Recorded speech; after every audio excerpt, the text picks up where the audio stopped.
कृष्णः परब्रह्म नित्यः पूर्णः सनातनः इति ज्ञानं समाश्रित्य मुक्तज्ञानं लभेत ध्रुवम्।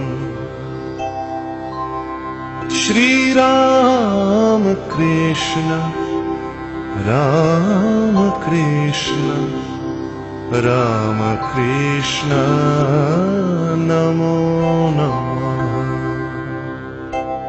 अहर्निशं स्मरति यस्तु रामकृष्णम् अभीष्टदायकम् आधिव्याधि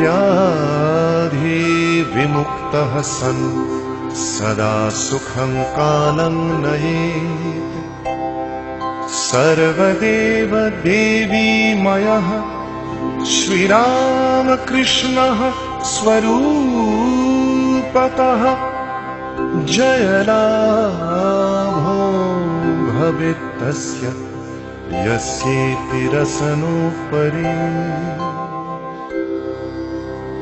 श्रीराम कृष्ण राम कृष्ण राम कृष्ण नमो नमः।